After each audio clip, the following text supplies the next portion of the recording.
Welcome to my channel road to history. आज के video में जो एक भारत में आंदोलन चला, सुधारवाद का आंदोलन, विभिन्न समाज सुधारकों ने जो सामाजिक सुधार की एक आंदोलन लेकर आए, समाज में जो कुरीतियाँ थी उसके खिलाफ एक आवाज़ उठाई, इस पर हम चर्चा करेंगे। इसमें जो दो तीन महत्वपूर्ण बातें हैं, जैसे कुछ लोगों का मानना है कि ये पुनर्जागरण है, जैसा पुनर्जागरण यूरोप में हुआ था, लेकिन ऐसा लगता है कि भारत में जो हुआ वो पुनर्जागरण नहीं, नवजागरण है। पुनर्जागरण का जो एक शाब्दिक अर्थ होता है वो होता है फिर से जागना, और नवजागरण अगर हम कहें तो एक नई जागृति, एक नई सोच लेकर आना। और जो यूरोप में पुनर्जागरण हुआ था उसके कुछ जो एलिमेंट्स थे वो भारत के इस जागरण में, या उसको हम पुनर्जागरण या नव जागरण कहें, वो हमें नहीं मिलती है। जैसे कि वहाँ साइंटिफिक डेवलपमेंट हुआ, ज्योग्राफिकल डिस्कवरी हुआ, तो इस तरह की चीज़ें यहाँ नहीं मिलती। इसलिए हम यूरोप का नकल करके इसको पुनर्जागरण का नाम ना देकर नव जागरण का नाम दें तो ज़्यादा बेटर होगा।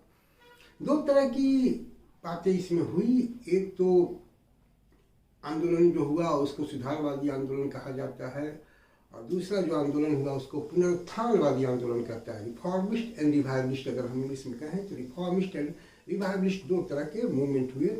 और एक और चीज़ जो देखने वाली बात थी कि ये जो आंदोलन हुए, इस आंदोलन में दो बॉर्डर पे, दो जगहों पे सुधारवादियों को लड़ना था। एक तो जो उपनिवेशवादी ताकत थी जो लगातार भारतीय सभ्यता और संस्कृति पर हमला बोल रही थी, इसको खराब कह रही थी, एक तो उनको मुंहतोड़ जवाब देना था।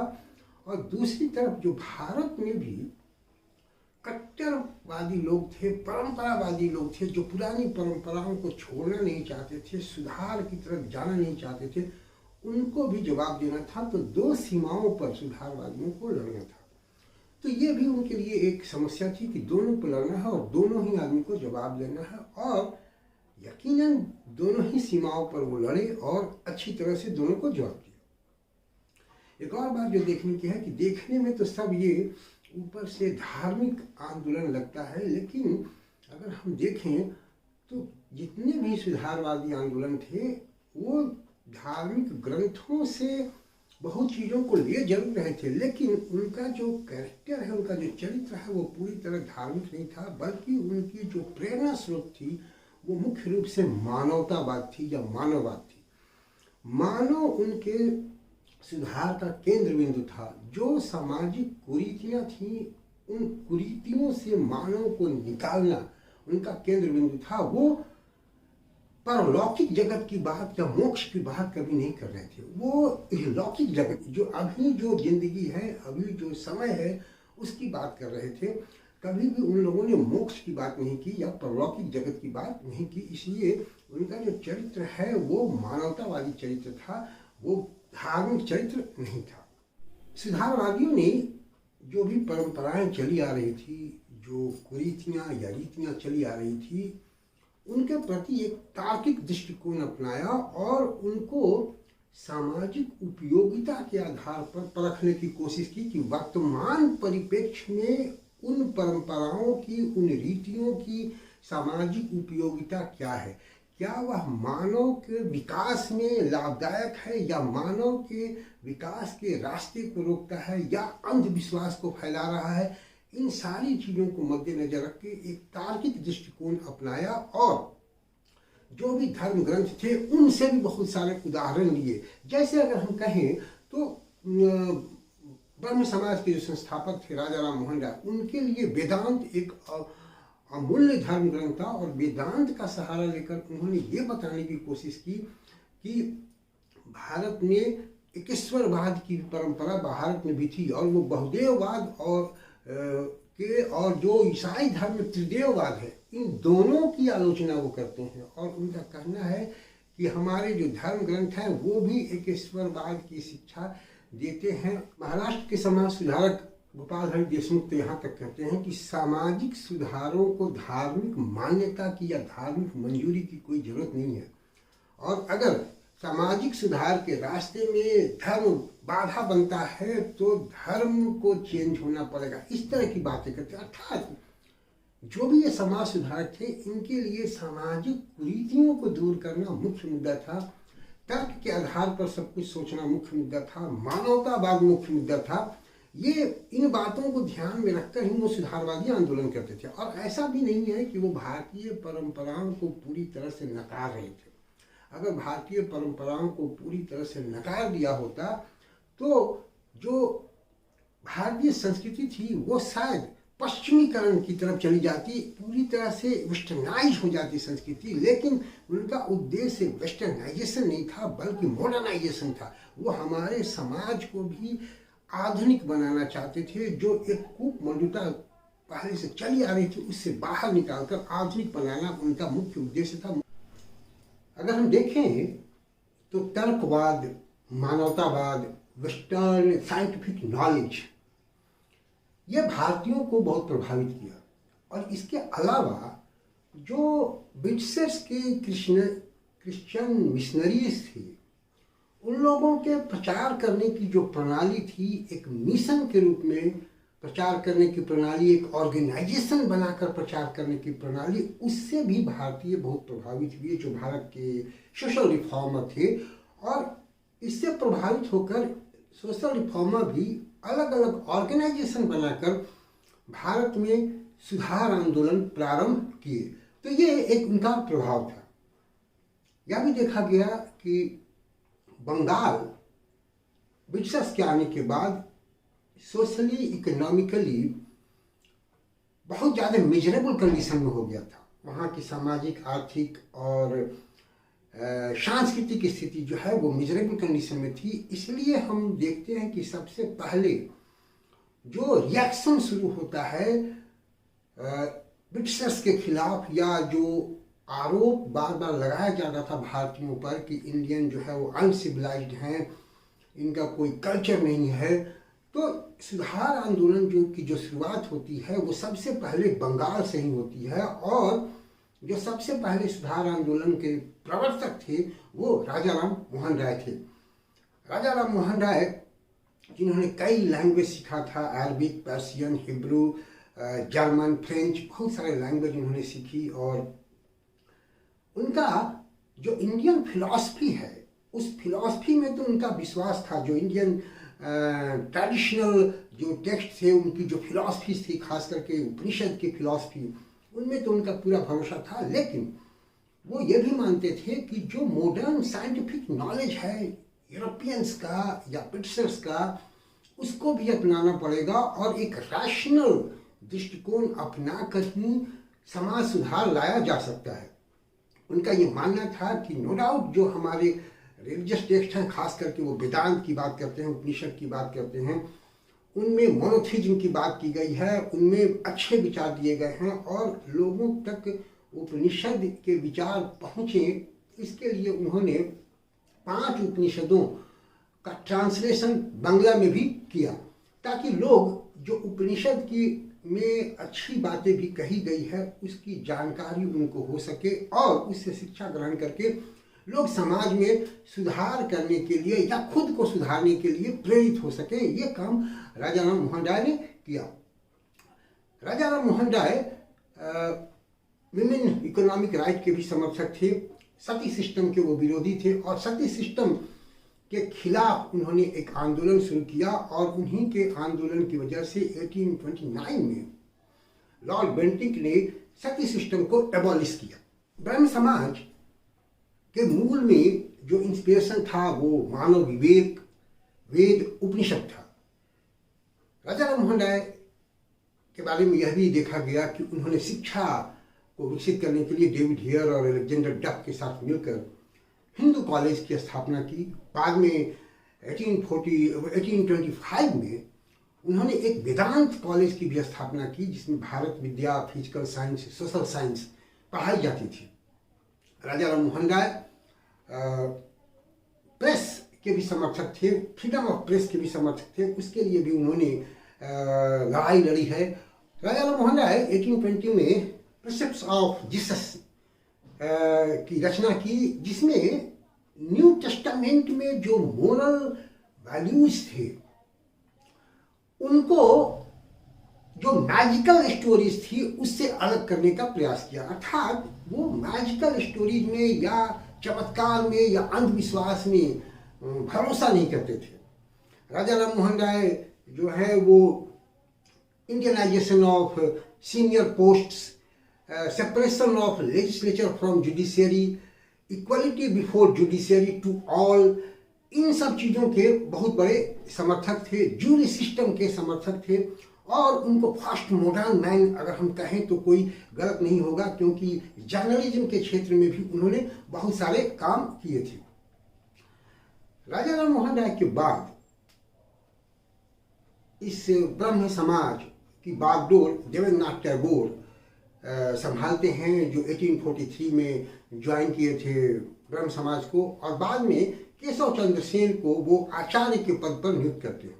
लेकिन केशव चंद्र सेन कुछ रेडिकल आदमी थे और उन्होंने ब्रह्म समाज के सभाओं में क्रिश्चियनिटी के, इस्लाम के, पारसी धर्म के, चाइनीज धर्म के जो रिलीजियस टेक्स्ट थे उसको रिसाइट करना शुरू किया। इस वजह से देवेंद्रनाथ टैगोर और केशव चंद्र सेन में एक अलगाव आ गया और नतीजा ये हुआ कि ब्रह्म समाज दो भागों में टूट गया। एक आदि ब्रह्म समाज जिसके all in all Debendranath Tagore रहे, और एक ब्रह्म समाज ऑफ इंडिया जो केशव चंद्र सेन के अंतर्गत था। केशव चंद्र सेन उसके ऑल इन ऑल थे। तो ये दो भागों में ब्रह्म समाज बट गया 1866 में। उसके बाद जो ब्रह्म समाज है उसमें ब्रह्मो मैरिज एक्ट 1872 में पास हुआ। इस ब्रह्मो मैरिज एक्ट के अनुसार विडो मैरिज भी इसमें अलाउड था और इंटरकास्ट मैरिज भी अलाउड था। लेकिन एक शर्त ये रखी गई कि जो विडो मैरिज में भाग लेंगे या इंटरकास्ट मैरिज करेंगे उसमें जो दोनों पार्टी होंगे, जो दोनों कपल होंगे, वो अपने आप को नॉन हिंदू घोषित करेंगे। इस वजह से ये एक्ट जो है वो ज़्यादा पॉपुलर नहीं हो सका। बाद में यह भी देखा गया कि केशव चंद्र सेन जो एज ऑफ कंसेंट बिल के समर्थक थे, जो लड़कियों की शादी की उम्र ज़्यादा हो इसके समर्थक थे, खुद उनकी अपनी बेटी का विवाह 13 साल की उम्र में कूच बिहार के जमींदार के साथ हुआ। इस वजह से जो उनके समर्थक थे वो उनसे अलग हो गए और फिर से ब्रह्म समाज में एक टूट आई। अगर ओवरऑल देखा जाए तो ब्रह्म समाज जो है बाद में यह देखा गया कि कुछ उसका जो इन्फ्लुएंस है, उसका जो प्रभाव है, वो जो एजुकेटेड लोग थे, जो पढ़े लिखे लोग थे, उन्हीं पर उसका प्रभाव पड़ा। जो आम जनता थी, जो भोली भाली जनता थी, उस पर ब्रह्म समाज का बहुत प्रभाव देखने को नहीं मिला। बंगाल में ही एक दूसरी रेडिकल रिफॉर्म मूवमेंट जो शुरू हुई वो यंग बंगाल मूवमेंट है, जो डिरोजियो ने शुरू की थी। डिरोजियो और उनके जो भी समर्थक थे वो बड़े ही रेडिकल थे और डिरोजियो ने कई ऑर्गेनाइजेशन भी स्थापित की, बनाया। डिरोजियो ने कई ऑर्गेनाइजेशन बनाए जैसे कि academic association, society of acquisition of general knowledge, बंग हित सभा, इस तरह की बहुत सारी सोसाइटियाँ उन्होंने बनाई। Anglo Indian Hindu association, debating club की भी स्थापना उन्होंने की। इसके साथ ही ईस्ट इंडिया न्यूज़पेपर के वो एडिटर भी हुए। वो बड़े ही रेडिकल थे और जो भी पुरानी हिंदू परंपराएं थे उसके कट्टर विरोधी थे। जो यंग बंगाल मूवमेंट के जो लोग थे और डिरोजियो जो थे वो इटली के मेजिनी से बहुत प्रभावित थे, या अगर हम कहें तो वहाँ जो एक आंदोलन था उस आंदोलन से वो बहुत प्रभावित थे।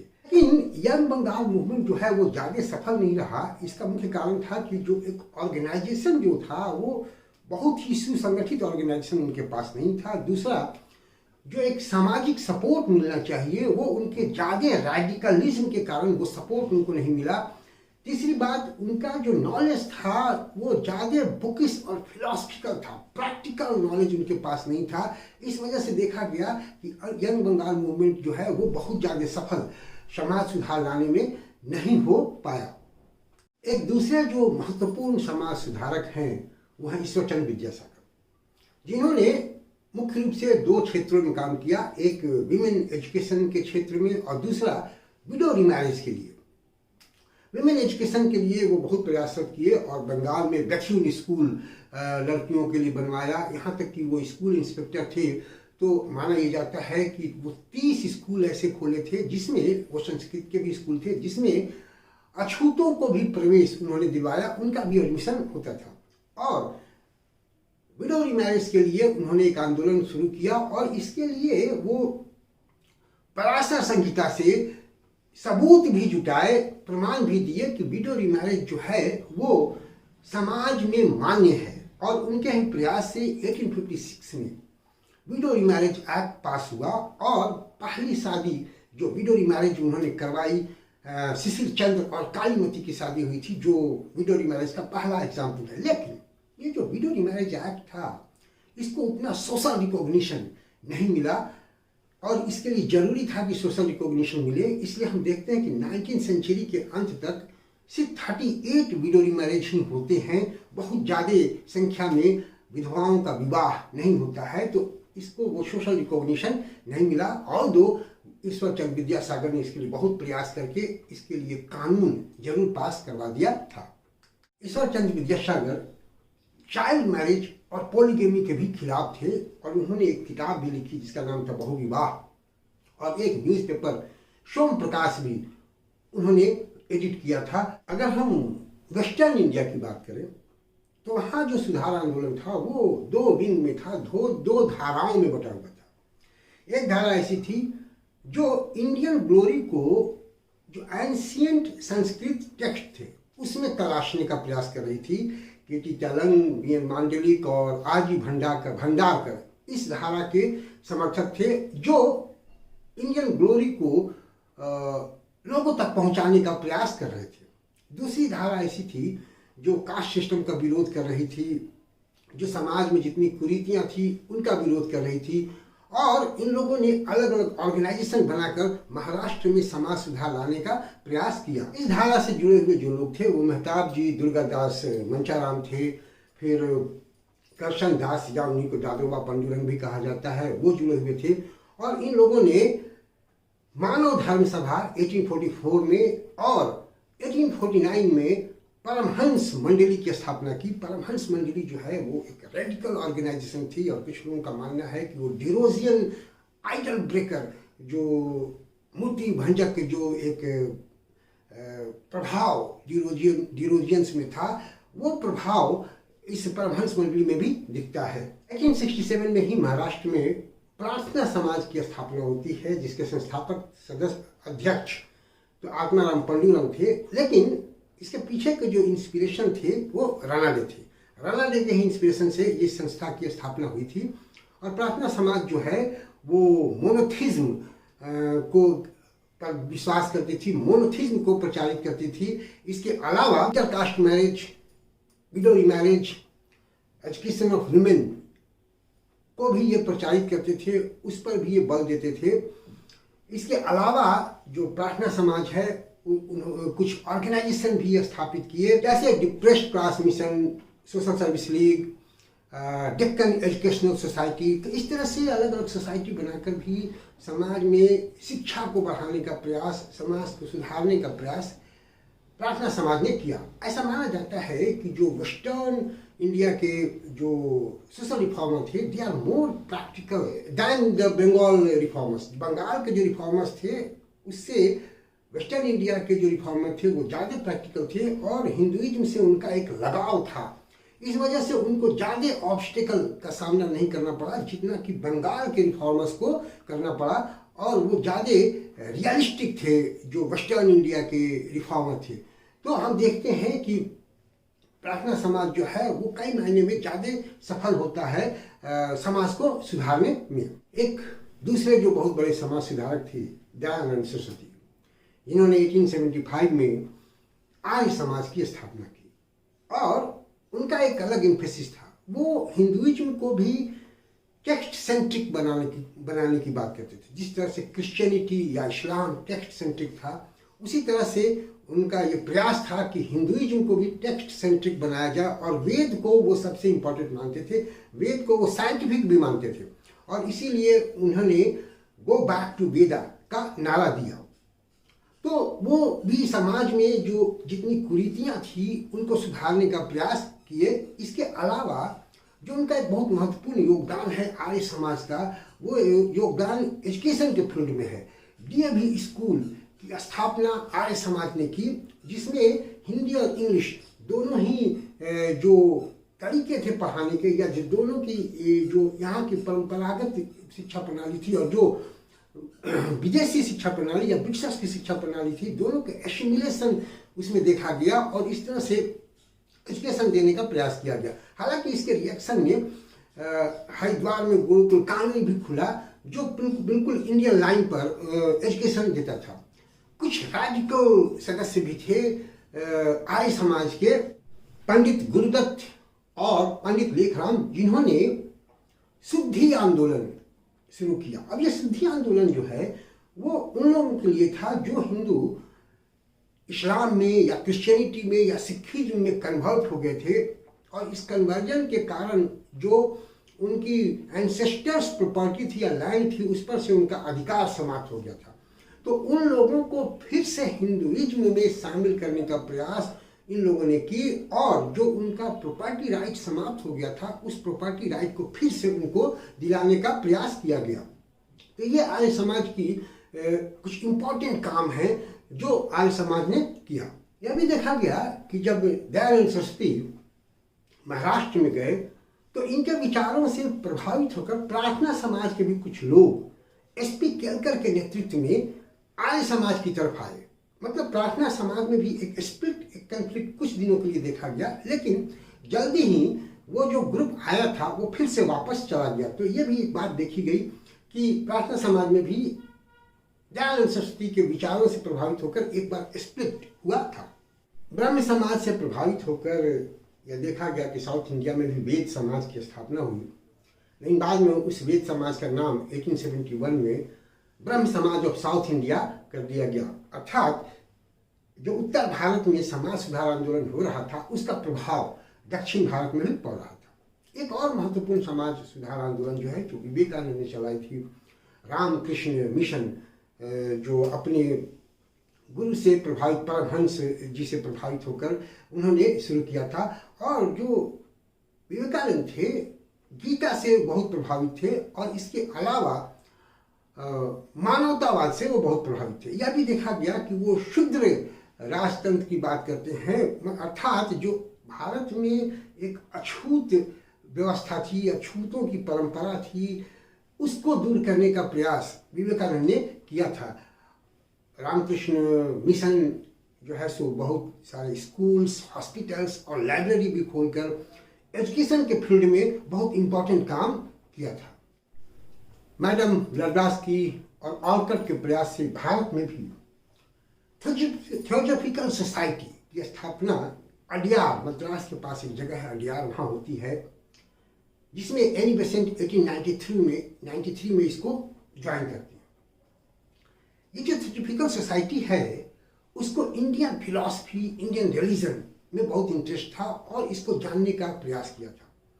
जो इसके इंस्पिरेशन के सोर्स थे वो थे मुख्य रूप से उपनिषद और सांख्य दर्शन। सांख्य दर्शन और उपनिषद से प्रभावित थे, और एक यूनिवर्सल ब्रदरहुड की बात जो थियोजॉफिकल सोसाइटी करती थी। तो इस प्रकार से देखा जाता है कि थियोजॉफिकल सोसाइटी भी अपने स्तर पर जो सुधार कर सकती थी, या जो एक लोगों में अवेयरनेस ला सकती थी, तो अवेयरनेस लाने का प्रयास किया गया। इस तरह से हम देखते हैं कि विभिन्न ऑर्गेनाइजेशन के द्वारा भारत में जो समाज सुधारक थे वो समाज सुधार का प्रयास कर रहे थे, और नो डाउट इसका प्रभाव पड़ा। बहुत से जो पढ़े लिखे लोग थे, ज़्यादातर पढ़े लिखे लोग, वो इससे प्रभावित हुए और उनमें एक नई जागृति आई, और इसका प्रभाव बाद में अगर हम देखें तो स्वतंत्रता संग्राम में भी हुआ, क्योंकि स्वतंत्रता संग्राम में भी बहुत से लोग ऐसे जुड़े हुए थे जो आर्य समाज से भी प्रभावित थे, और दूसरे जो सोशल रिफॉर्मर थे उनके विचारों से प्रभावित थे। तो ये एक परंपरा, एक अवेयरनेस, एक जागृति का काम सोशल रिफॉर्म मूवमेंट ने किया, और जो परिवर्तन लाया जा सकता था या तो कानून के द्वारा या लोगों को शिक्षित करके, वो प्रयास इन लोगों ने की, और जो यूरोपियन का एक आरोप था उसको भी मुकम्मल जवाब देने का प्रयास किया गया। तो सोशल रिफॉर्म मूवमेंट में आज इतना ही। उम्मीद है आपको अच्छा लगेगा। अगर अच्छा लगे तो आप इसको देखें और अपने फ्रेंड्स को सजेस्ट करें। मेरे और जो वीडियो हैं उनके लिंक डिस्क्रिप्शन में दिए हुए हैं, आप चाहें तो उन वीडियो को भी देखें, वो भी आपके लिए हेल्पफुल होगा। और हमारे चैनल को सब्सक्राइब करें। Thank you for watching me. See you again with a new topic.